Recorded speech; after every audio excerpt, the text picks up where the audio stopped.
Your support is greatly appreciated. Please engage that like button, subscribe to the channel, and hit the notification bell for more content. This is Aberration Earth.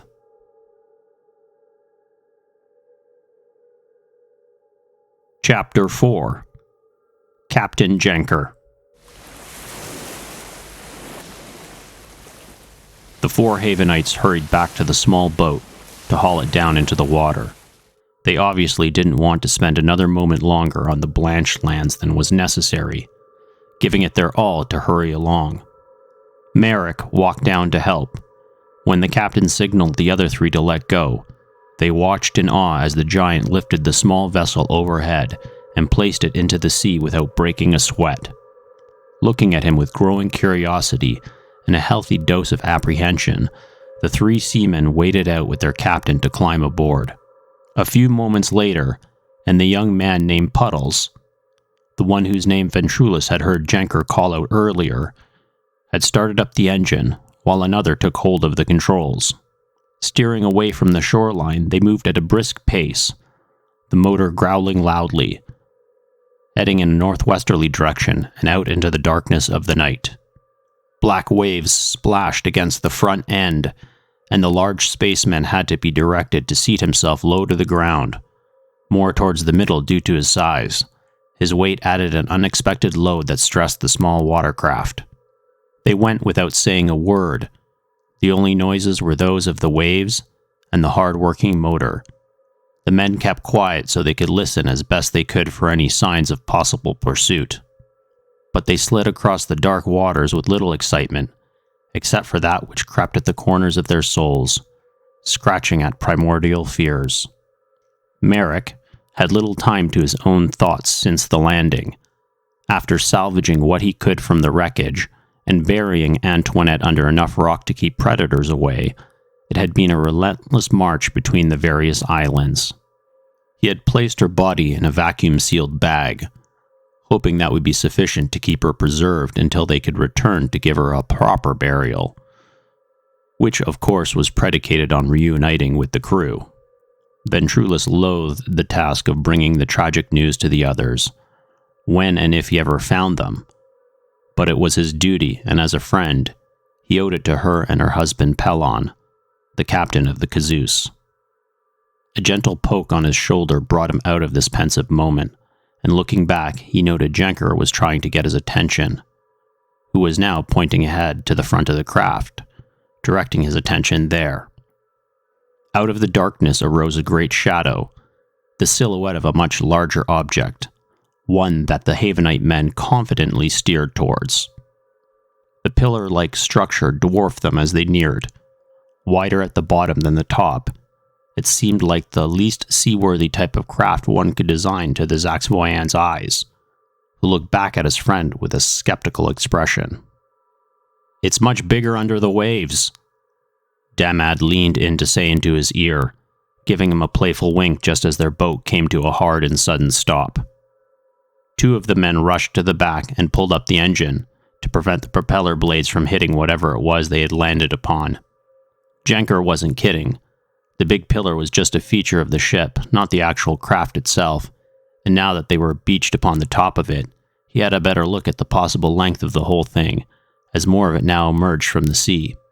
Water streamed away from the sides as it lifted out from the waves. The hull was colored like the ocean itself, a blend of dark aquamarine hues that gave the vehicle an exceptional camouflage aesthetic. "Home at last!" the captain cried out. A broad smile seemed to be permanently affixed to his face now, as he turned to Merrick to announce, "Welcome to the Urchin Gull, my friend." It was a massive vessel, easily half a kilometer in length, just judging by what he could see above the waves. Lights began gently turning on along the outside of the tower section. It was rounded and smooth, and had a glossy sheen, giving it the wet appearance typical of sea organisms. The engineering would have to be advanced to accomplish assembly projects at this scale, an indication of high civilization and further evidence that he may have inadvertently stumbled upon the exact type of people his mission demanded he establish contact with. Fishburne, get this tug sacked and saddled. The rest of you minnows, let's head underside. Jenker yelled out the orders, coming as naturally to him as someone who had served in such a capacity for many years. A mask had been dropped, as far as the man from outer space was concerned. The man he had rescued had been cagey about the specifics of his capture, keeping his actual status concealed through the omission of selected details. Ventrulus couldn't blame him. It was what he would have done if their places had been reversed. He admired the man's perseverance. Likely things would have been worse for him had they learned of his captaincy. But Jenker was looked at as just another crewman when he had been snatched up by the Blanche Knights. By the time they dropped him into Tarmor's care, he had given them no reason to not look at him like he was the same as any other Havenite soldier. A series of dim ground lights came on around them, and while Fishburne began deflating their smaller watercraft, the captain walked towards where 2 rows of these ran parallel to one another. Between them, the floor opened with an audible cranking sound, smoothly dropping down on the far end from where they stood, becoming an access ramp into the bowels of the Urchin Gull. Uniform armored men rushed out, armed with heavy rifles. They moved to create a security perimeter. A few joined their party and provided an escort as they descended into the ship.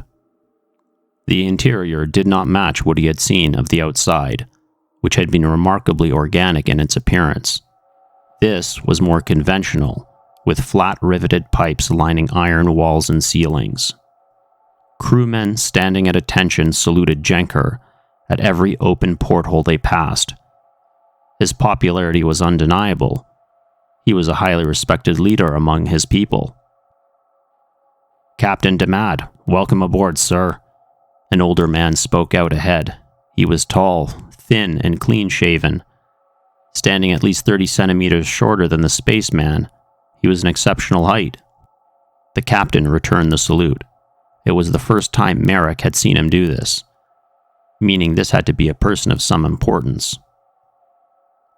"Commander Isark, I see you got the signal," the Havenite replied, to whom was evidently the second in charge on the Urchin Gull.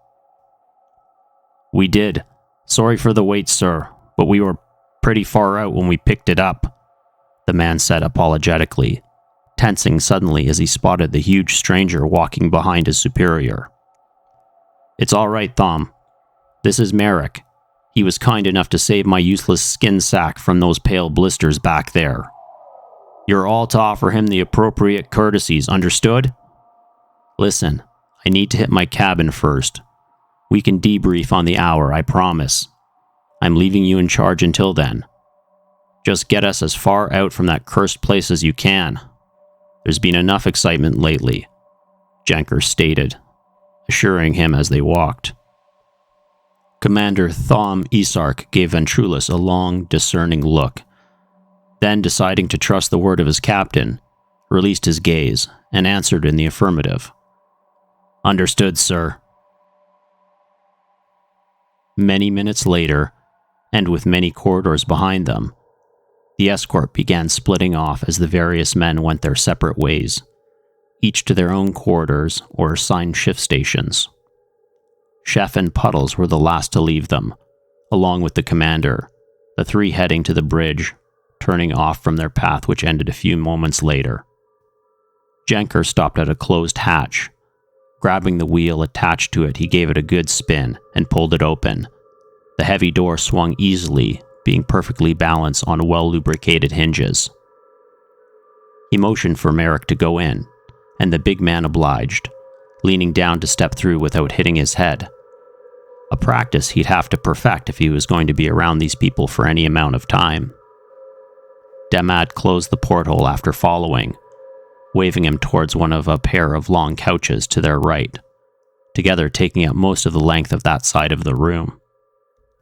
Situated near the wall, Ventrulus noted the rows of bookshelves behind where he was sitting, filled with thick leather-bound volumes that left him marveling at the sight. They didn't have books like these where he came from, made of paper, though he knew what they were from their records of such things, kept in a vast digital archive on Leopold 7. It was, for him, like coming face to face with a piece of ancient history, and being the military scholars the Zaxvoyan were, it was as enticing as sweets would be to a child. His built-in translation software would be working overtime, he thought. The tombs appeared to be organized into various subjects: military history and tactics, geography, marine and nautical volumes by far took up the most space, and a selection of what he would guess were personal books rounded it out, fiction or journals perhaps. It was a long area, and his host walked through another door into a second adjoining cabin, leaving him free to rest a moment, while the other went to clean up.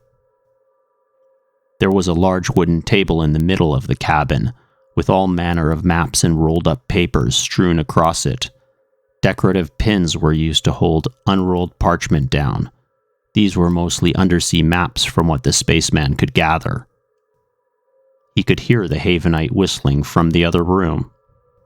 A rattling from a pipe over his head told him there was heated water running through this ship. The sound of a pressurized nozzle discharging liquid soon came to his ears, as did the notion that he could probably use a wash after sniffing himself. Merrick was still trying to get his head around the fact that this was Earth. They had made it after all, even though everything he had witnessed and was able to observe contradicted the information they had. Now he had to assess what kind of governance this strange world was organized around.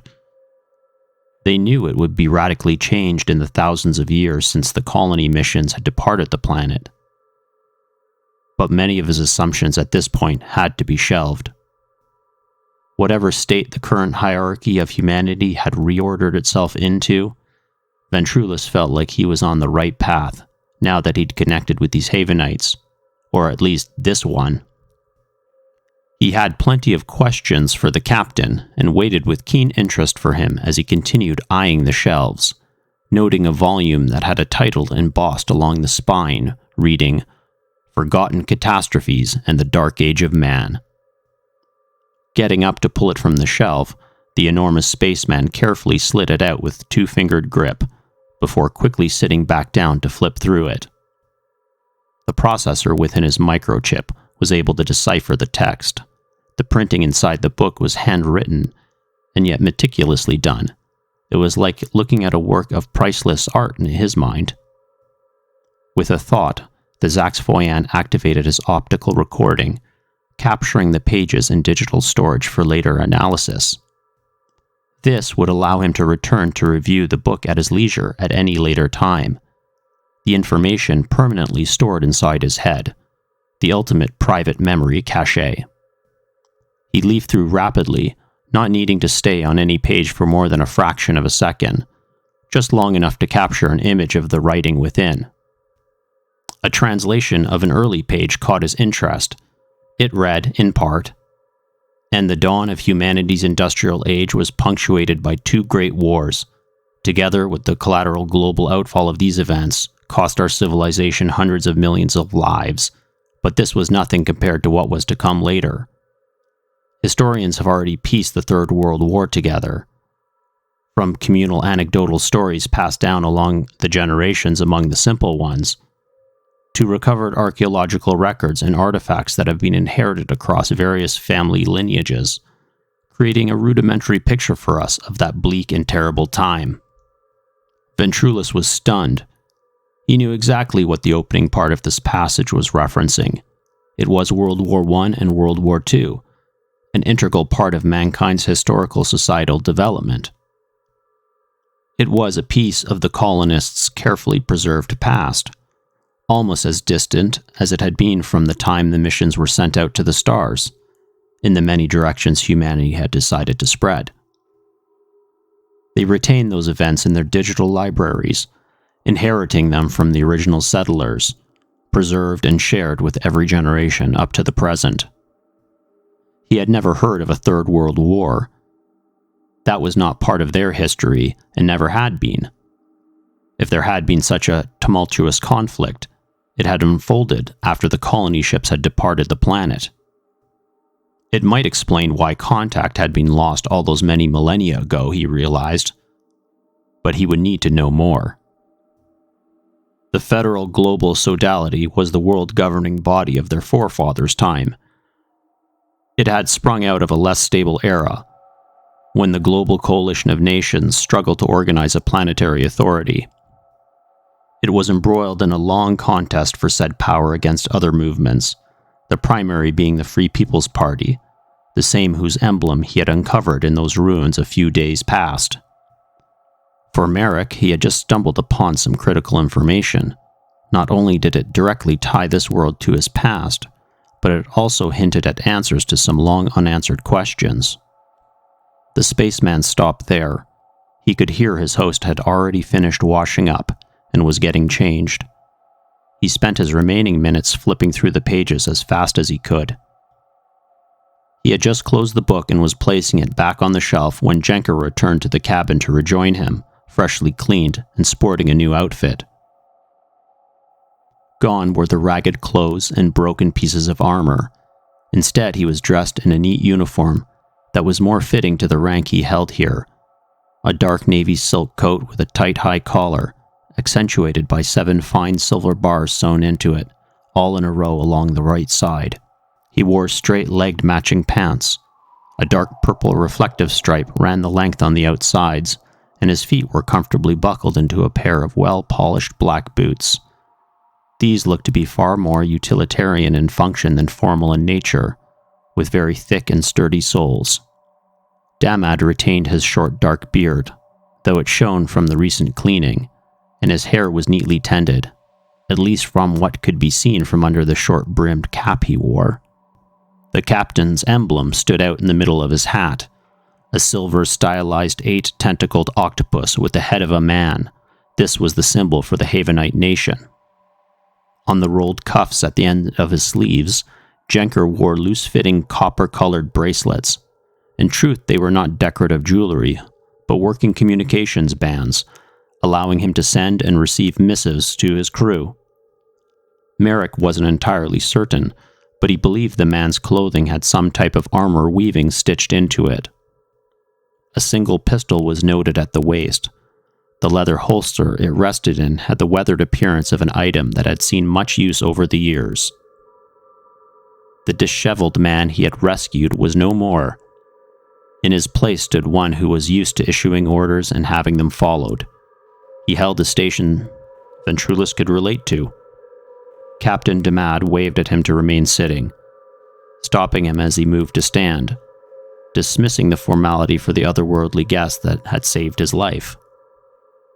There was no need for Merrick to feel anything other than at home here, and Jenker, out of genuine gratitude, insisted he consider this place his own. "If you want to shower, you can go ahead and use mine," the Havenite offered, motioning towards the porthole he had just exited. Looking to where he pointed, the larger man said, "Thank you, but it won't be necessary. I just need a basin to wash some of the grime from my armor. My body is self-cleaning." "Self-cleaning? You gotta be pulling my anchors," the captain exclaimed loudly, his face full of disbelief. "I am," Ventrulus answered, his own expression remaining serious. The two men broke out in laughter. Their harrowing time in the land of the Blanched had created a bond between them. They had, at last, released the tensions of the past several days. "I stink of seawater and sweat," the Zaxvoyan stated, wrinkling his nose as he stood and began to move towards the other room. "Then hurry up. We can speak after, my supersized friend," Jenker replied before turning his attention to the maps on the long table. Merrick went to the other cabin and cleaned himself. Removing the remains of his armor, he discarded the ruined bits, throwing them into the corner while dutifully brushing the good pieces until they shined again. After showering, he retrieved a fresh jumpsuit from his pack and finished dressing. The armor that was left was less than half his original suit. It was still better than anything else he had seen on this world, and so he chose to make the most of what he had left, using buckles and straps to keep them in place. When he was done, he looked more like a fighting gladiator of antiquity.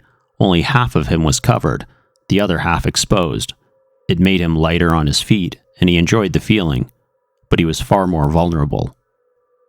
Removing his headpiece with a snap and a hiss of pressurized air being released, the Zaxvoyan looked himself over in a wide, wall-mounted mirror. He was hairless, and his deep-set blue eyes carried the weight of a heavy responsibility behind them.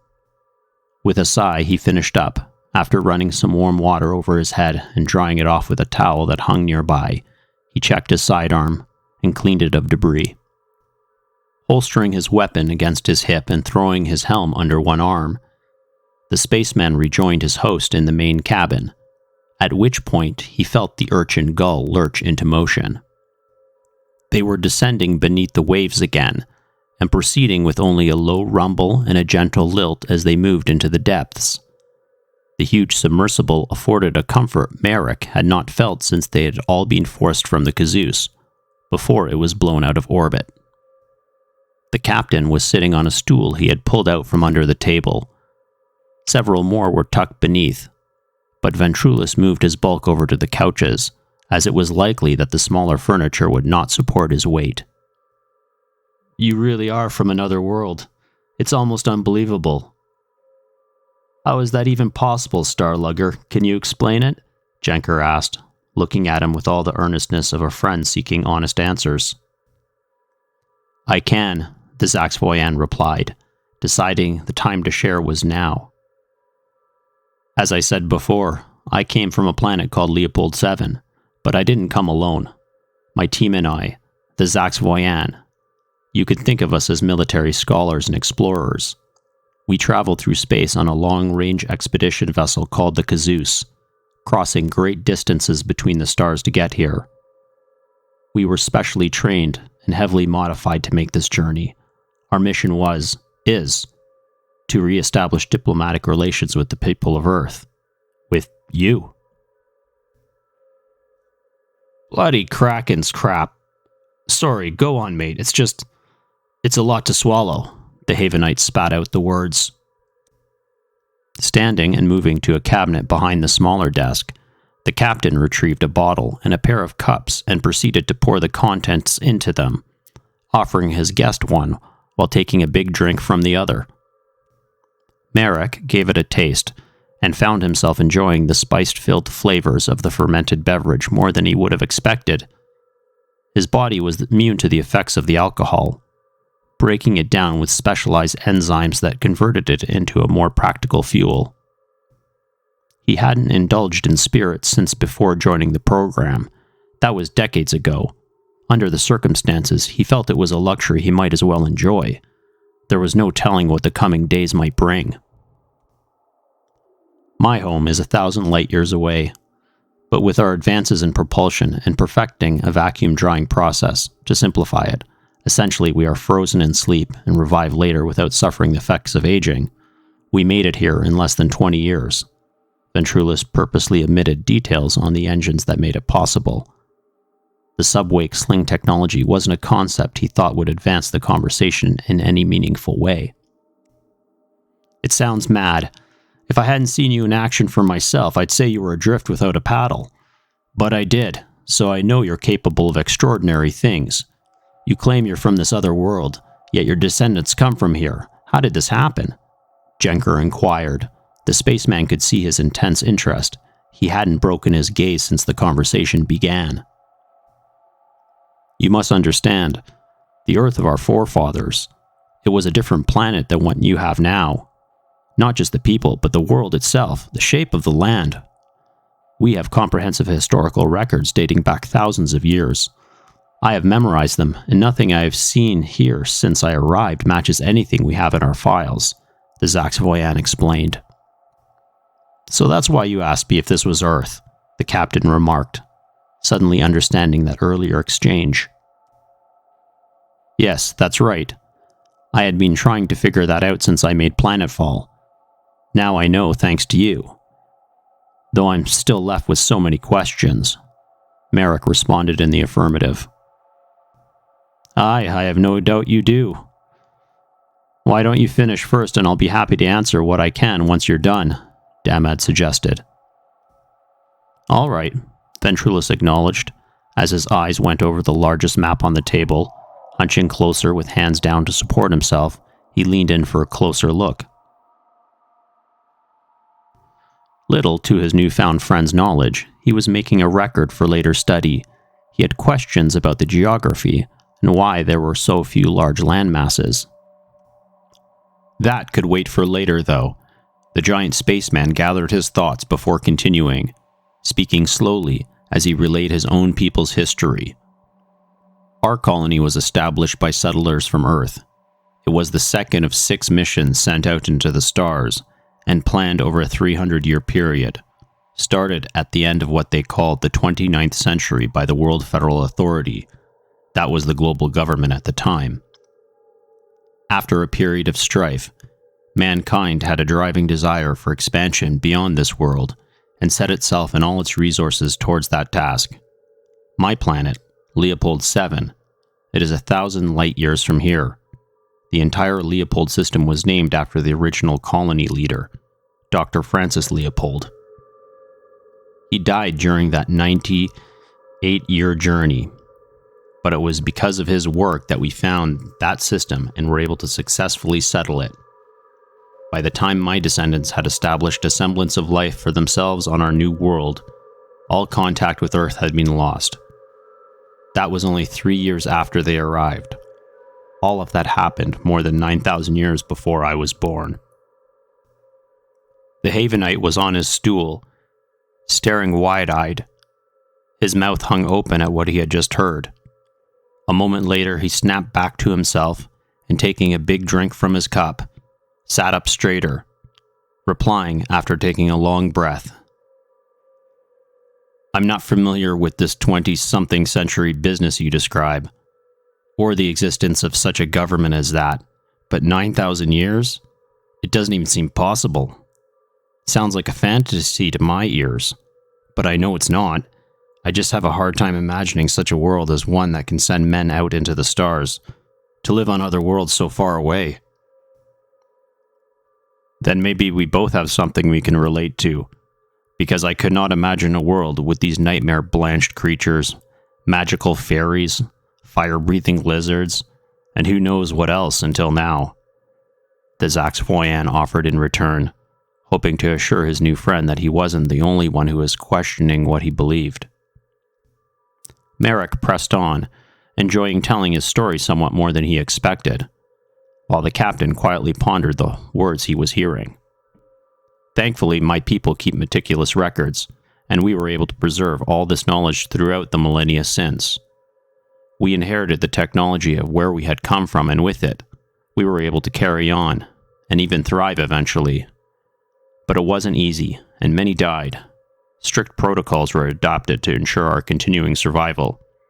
It took us 5,000 years and generations to master the environment of Leopold 7 and modify ourselves and the atmosphere enough to finally exit our colony enclosures and really begin development. After that, our civilization flourished. Communities expanded and cities were established. We grew and ventured throughout the solar system, finding a wealth of resources. Our technology began to advance again. After many millennia of stagnation, a desire welled within many of us to re-establish a connection with the distant world we originated from. Aye, adrift in the cosmos for so long, I can imagine the yearning that would come with that," Jenker said wistfully as he poured himself another cup from the open bottle, having emptied the first. "Perhaps. We all have our own motivations. For myself, it was duty. I joined the program at the age of 22 and went through 2 decades of training before our ship was sent out to find this planet," Ventrulis remarked, his mind wandering through old memories. "For 42, you look like you could eat 100 men in their prime without breaking a sweat," the captain squawked at him, waving an arm to illustrate his preposterously large frame. "Technically, I would be 81 after the 19 years it took us to get here," the spaceman shared with some reluctance. "Ha! Then I stand corrected, old man," the Havenite replied, slapping the table as a wide grin slowly spread out over his face, bringing them both to near tears as unrestrained laughter erupted between the pair. After that moment of mirth passed, Merrick explained, "When we are frozen during the sleep for long voyages, our bodies do not age. We have mastered this process since the day our ancestors left this world, refining it and making it even more efficient.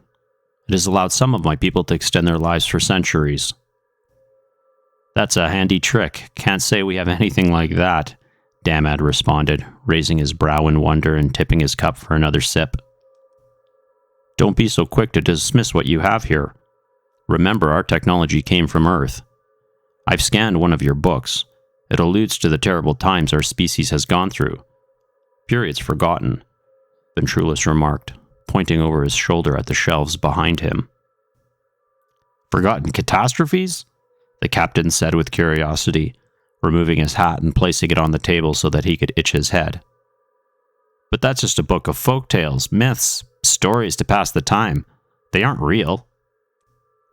The Zaxvoyan shook his head in the negative, and replying seriously, said, From the small bit I translated, there are too many factual data points corresponding with our records to classify it as just fiction, though I suppose without having such an archive I can understand your disbelief. I assure you, it is not to be dismissed. If you have similar volumes, I would like to browse through them.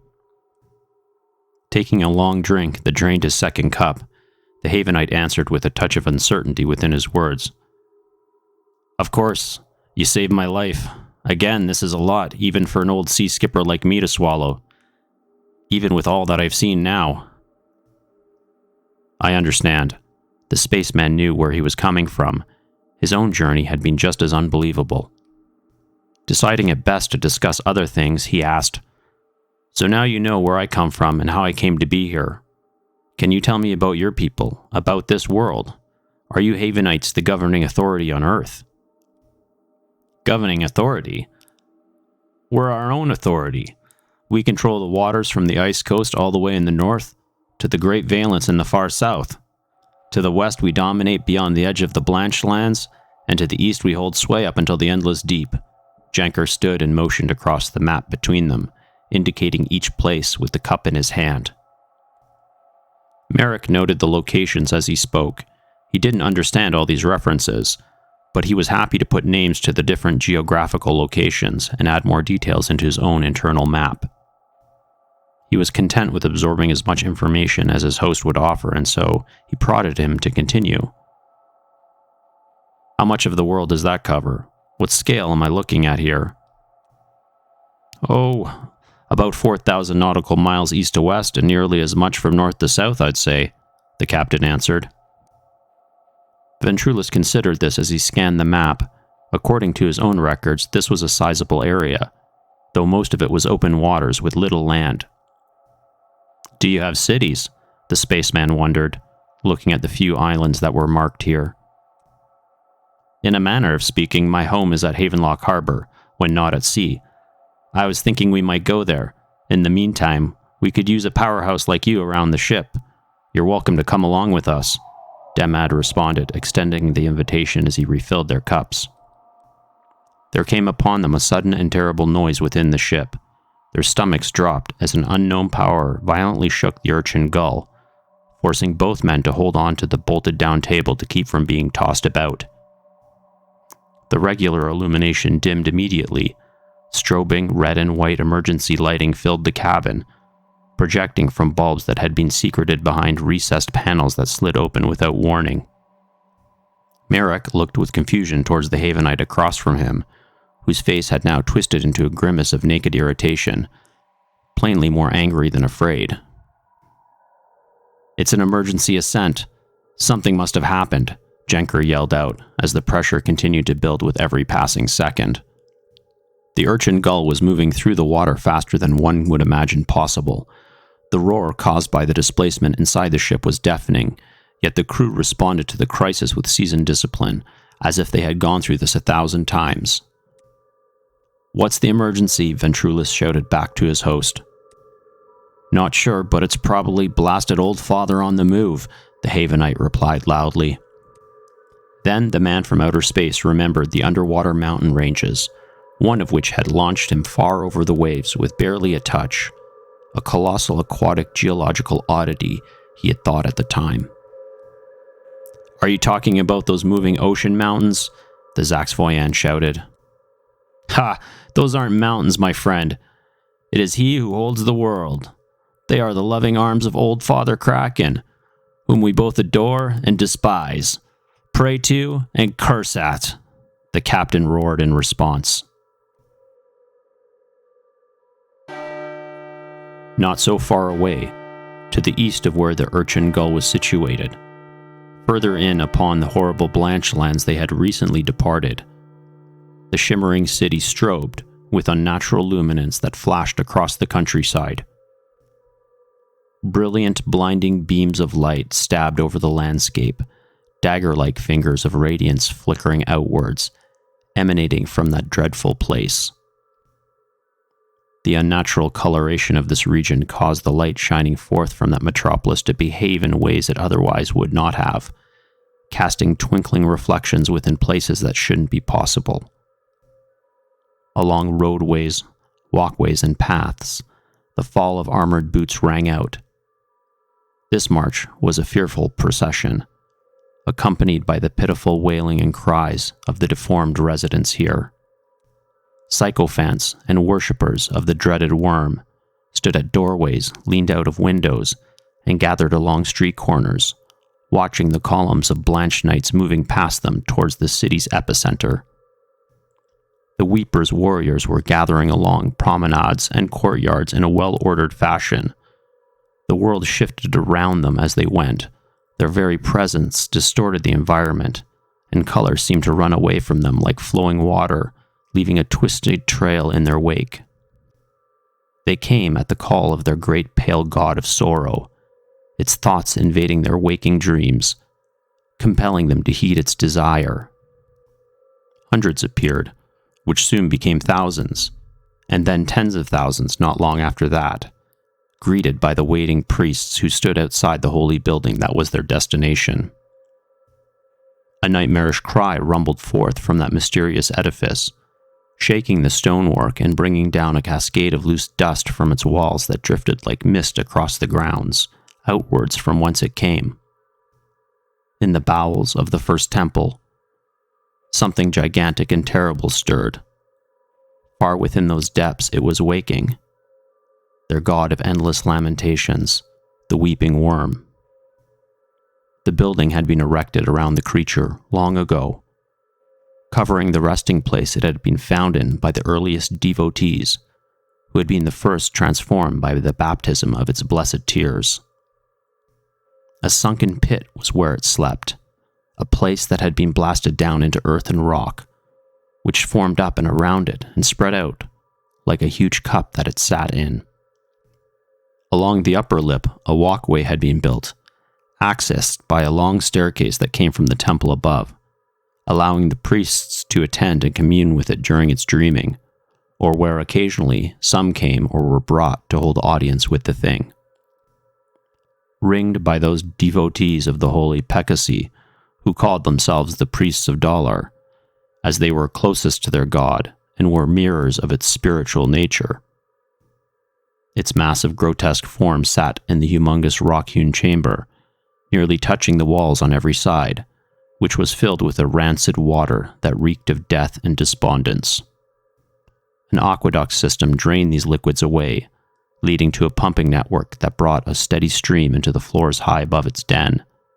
There, the holy overseers managed the cleansing of the unwashed apostates that were delivered by the knights into their care. This is where the man known as Jenker would have been brought, or to any of the other lesser temples that were spread throughout the city, had his captor not been stopped by the large stranger. The foul liquid was the collected tears of the worm, and it was by bathing in them that its corrupt and hideous servants were born. A man drenched in the running stream of that misery would either succumb and be painfully eroded away, becoming food for the terrible creature, or be forever transformed into one of its worshippers. If one had a heart filled with sufficient melancholy, one could be assured of the latter, and with so many lost to tragedy and despair, the reaper's ranks were legion. For the weeping worm was a being of infinite grief, and tolerated only those who were like itself, those who had become lost within their own pity and hopelessness. The deeper their wretched misery, the higher their station in the hierarchy of its devout. The arch-minister of sufferance stood on the precipice before their god, a sycophant curled up on the ground at his heels. Flanking him to his left and right, respectively, were brothers Dinoinstein and Balkarmos, chief astronomagus of the 12 Empyrene observatories and high adjudicator of excruciations. They were Kygel's allies within the holy ranks, though among the Blanche none were friends per se. He had their support as long as it remained a convenience to their own interests. Their minds were adrift in the dream state, twisted bodies swaying in place, rotting teeth-filled mouths muttering unintelligible sounds. The bloated, disgusting form of the worm shuddered with a breath before it moved its bulk slightly, shaking the chamber in the effort. It too slept, communing with its devotees silently. Its vast mind stood like an open wound awaiting them. Sharing and enduring in its own pain was how they entered that place. Pitiful vermin, so worthless. Their god's words caressed them, like steel nails across naked flesh, making their physical forms writhe in response. The agony would break any mortal's psyche, but these creatures were already broken, and were no longer men, and they accepted the suffering gladly, laughing and crying at once under the suffocating pain that washed over them. Such was the price of gaining an audience with the weeping worm. Its infinite anguish had to be endured, otherwise they would have been unworthy and beneath its notice, their brains likely liquefied as punishment for disturbing it. The Anointed One now drowns in my lamentations. His rebirth will herald an age of misery like none before. What use have I for you loathsome creatures now? The mind of the worm stabbed at them, ferociously malevolent in its delivery. Its servants floated helplessly before it, like flies trapped in a spider's web, helpless prey before a supreme predator. The bloated, pus-soaked, pale form undulated rhythmically for a moment as it laughed at them. Open sores oozed greenish-yellow fluids, which flowed down across its skin to mix with the pool it sat in, causing a foul steam to rise and fill the space around it. I can feel your despair, your hopelessness. Good, this pleases me. It suddenly expressed comfortingly, taking unexpected pity on them, as was its twisted way. Like empathy from a sack of razor blades, the Weeper was well known to be quite mad, and many believed that it must have lost its mind thousands of years ago, considering how long it had been around, which was at least from the last dark age of forgotten history. Whatever the truth of that was, it was a sorrowful and broken entity, projecting its own pain into the world and upon those who had the misfortune of meeting it, and its depraved acolytes. The three were released from its thrall, and hurriedly they returned to their bodies. The Archminister was left filled with uncertainties. They had received no directives from their god, no indication what its desires were. An unprecedented outcome. Shuffling uncomfortably, they moved closer together, and then towards the edge of the pit, where it lay asleep still. Its moan was like a lash whipping at them, causing their weaker sycophants to bleed from eyes and ears. This was its cry of sorrow, and the priests were the few who could stand so close to the creature and remain unaffected, for their lack of sight and hearing was a shield against its manifest agony, functionally protecting them so that they could serve it effectively.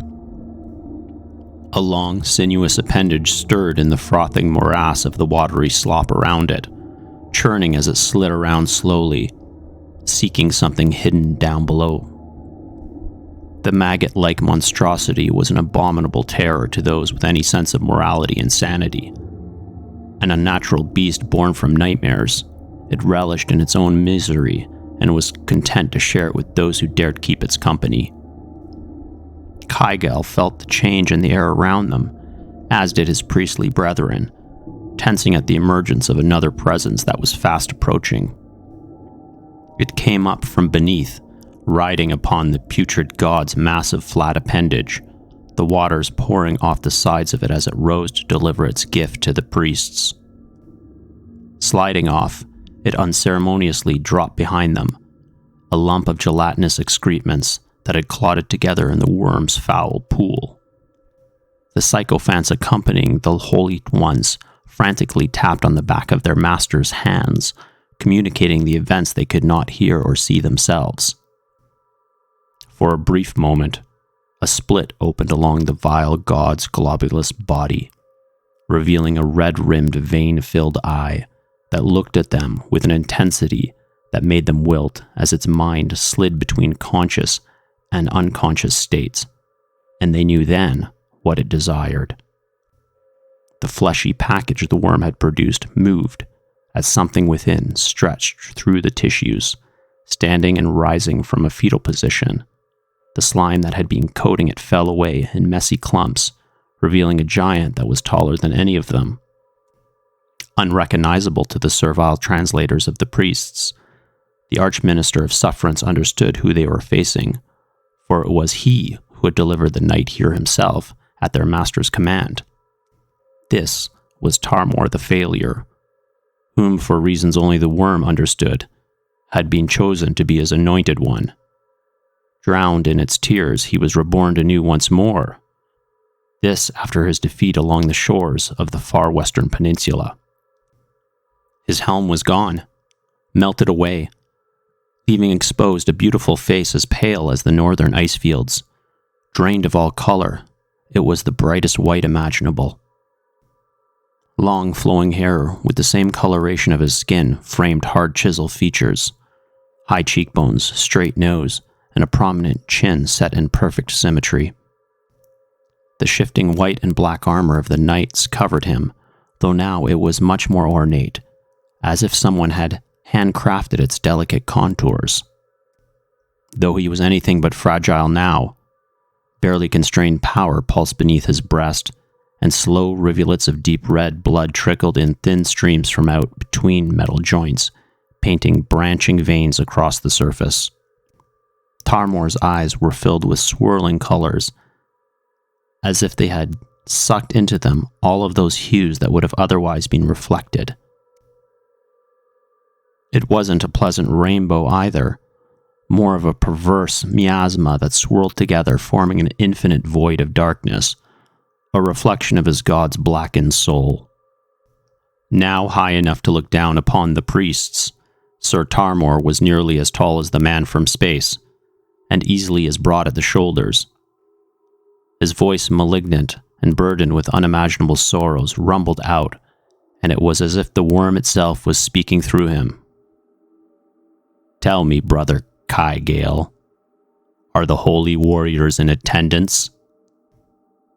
"They are, anointed one," the Archminister replied, head bent downwards deferentially. Despite not having the eyes to see, the priest could feel the full force of divine authority radiating before him, and wisely he reacted appropriately. "I will lead them to purge this world of the heretics, the sinners, and the non-believers." The transformed knight raised a hand to punctuate the pronouncement, making the priest realize it belonged to the arm that had been lost, but was now fully restored, as his sycophant hurriedly described it to him. Tarmor's voice became louder as he spoke. Though the holy men could not hear the sounds, their servants still managed to communicate this to them, causing them to shift uncomfortably as would be expected of those who could hear. "This is our grand crusade. The worm has willed it. We will unleash our legions upon the earth. But first, we will bring him the foreigner who wounded me and any who stand with him, and punish them for their sacrilegious impudence, for interfering on our sacred soils." Kygale and the other two Dollar priests lowered themselves, bowing before the radically changed Blanche Knight. The Archminister offered their unconditional fealty. "As you will, Lord Tarmor." "No, Kygale, as he wills," Tarmor corrected him, pointing a threatening finger towards the holy man's hooded face. "The Red Dragon has broken the terms of the treaty. Our master is now unchained, as are we. Be warned, priests. I am to be crowned the Blanched King. I will tolerate nothing less than your complete subservience." The holy master of sufferance had not expected this when he had returned with the warrior after finding him on the beach. At the time, he had believed their master had chosen this one to be his champion on earth, the physical representation of his might, not the embodiment of his authority. Surely, such a station he had assumed would be reserved for one of the tattered cloth, whose devotion stood higher and greater than that of any among the lower stations. Kygale had acted in accordance with this presumption, with the idea that in satisfying the Weeper's desires, it would be he who would be gifted with such an honorary station. Now everything had changed, and that would not be his destiny. But he was of a practical mind, and possessed great patience. Waiting in subservience for his proper time was a familiar practice for him. "Blessed is our great worm. Blessings to our future king. We miserable grubs are your unworthy servants." The three priests groveled before him as he marched past, sneering down in contempt at them all. The oceans rolled as impossible volumes of water became suddenly displaced, pushed upwards from something deep beneath the waves, forcing swells to rise and radiate outwards, creating two tsunamis measuring 1 kilometer high and 100 kilometers long to each side. A mountainous mass was on the move under the surface of the sea. It was no natural phenomenon. This was something living. Even the largest marine life was but a speck next to it, and who knows how many of those were snuffed out within its passing. For much like a man caught in an avalanche, those creatures too slow to get out of the way were forever gone. No force on earth could withstand such a thing. It had the power to break coastlines and sink small islands with little effort, sweeping them aside as if they were no more than feathery flotsam bobbing along the surface. Dark clouds had passed through the night sky, and now shining bright, 1,000,000 points of flickering starlight, if not 1,000,000 times that, came through. Silently floating above ocean and islands at a moderate altitude, the dull metallic hull of the machine god shifted to match its backdrop, camouflaging it from normal eyesight. While soaring beside it, the great red dragon scanned the waters below. As they cruised under the heavens, the mechanical construct hummed along quietly, a flash of light occasionally shooting out of it as it attempted to probe into the depths. The Titanic pair were still searching for the man who had crossed the stars, traveling from a far-off planet to get here, or so he had claimed when he had conversed with the leprechaun's daughter. There were also the dreams that had plagued the Drake and compelled them to action, visions and omens that told them that Merrick Ventrulus of Leopold VII was, for some reason, important to the survival of their world. "Have you found anything?" The machine spoke through a tight beam audio transmission, set specifically to a unique wavelength that only the dragon's ears could hear. The scaled beast turned its head, stared at its company through hooded crimson reptilian eyes for a time, and rumbled a reply in a deep low baritone. "Nothing. I only smell salt and dead weeds. It's disgusting. You?" "Negative. The Havenite ships' hulls are particularly difficult to detect with any of my instruments when submerged. Only visual tracking is effective," the god machine answered, detailing its present limitations. The great winged fire-breathing monster was sniffing the air periodically as they flew, testing the odors and hoping he'd pick up on their query. He gave his metal companion a pained look. "Are you suggesting we go for a swim?" I would not recommend it. Looking at how violent the sea has become, I would surmise Old Father Kraken is quite active, the robotic vessel observed, as they noted the rough tumult occurring in a large section of the sea not too far from them. This must be the worm's doing. He's stirring up that old bubble sucker. That would be just like him. Pain in my rear end. The red dragon snarled. Smoke curled out from his nostrils, as if mirroring his feelings. We knew what breaking the treaty would mean when you went down into the Weeper's territory to attempt that retrieval. The voice from the floating construct responded as it began to adjust its speed, deaccelerating to maintain pace with the winged creature, who was now gliding and banking to the left slightly as he began a deliberate turn. Yes, of course. I just didn't think the worm would move so fast. I mean, he's gotten so big, I just thought he'd be slower to take note of us. Regardless, I had to try, the crimson-scaled beast admitted, suddenly sounding almost apologetic in tone. A miscalculation, it is understandable. You are not as ordered in your thoughts as me. Shall we intervene again? The robotic thing replied, offering a word of assurance, though the fire-breathing lizard knew that it was also possible it was taunting him for his error in judgment. No. Let's not break another treaty over this. Old Father earned his place during the final war at the end of days, and then again, during the Great Breaking. Without him, the world would have been lost. He's doubly earned our respect, the Drake remarked, speaking of things few knew about or could even understand. I concur with your assessment. We shall wait and continue our watch then, the machine said as they completed another circle. The red dragon gave a sharp nod, his eyes narrowing as he scanned the sea ahead, commenting as they continued along. How's the Fey girl? Humming along, the construct reconfigured itself. Flat steel panels extended outwards on either side, while the large underpanels had been tucked into the undercarriage, increasing its aerodynamic profile. You do care. It is reassuring to see you grow on a personal level. It seems even old dragons can find their heart on occasion, it responded, with what one might conclude was a hint of sarcastic levity, if such were possible. Raising its brow, the crimson-scaled creature scoffed an objection, before turning back to the question again. Don't flatter yourself. Since we want him alive, we need her as bait. That's all there is to it. I'll ask again, how is she? The Lady Grace sleeps, the construct answered. Don't be so formal. She's no queen, the dragon snarled. His personal dislike of their passenger was no secret. The monster had a bit of a grudge against those who dwelled within the fairylands.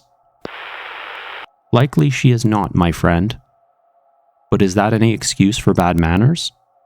She is our guest, after all, the god machine said admonishingly, being a stickler for protocol, which included good manners, as was innate to its artificial nature.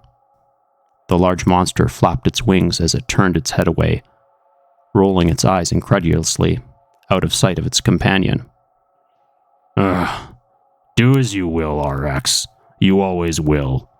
Annoyed, the beast responded, finally giving a denomination to the mechanical construct accompanying him, which had remained nameless until now. You know me too well, Hexabulus, the voice from the flying machine called RX replied in turn, revealing that dragon's name. The machine was a vehicle for the controlling intelligence within, an artificial digitized consciousness that was as old as the living beast beside it, who together safeguarded this world.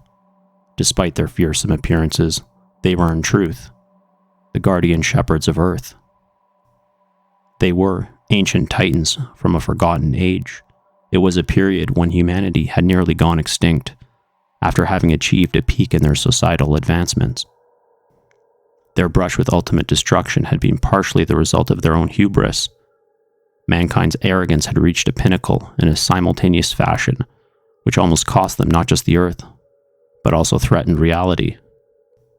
For Merrick and the Zaxvoyan Voyagers, those events occurred long after the colony missions had departed the blue planet. removing a whole age of human development from their understanding of the history of the world. These avatars of order and chaos, who had survived that unknown, tumultuous time, were the protectors of this realm now. To them, the man from another planet was more than a curiosity. There were few humans like him here, and so their hunt continued, for he was the one they believed was the key to averting another coming catastrophe. There ends our chapter. Until next time, thanks for listening. Please engage the like button and subscribe to the channel for more content.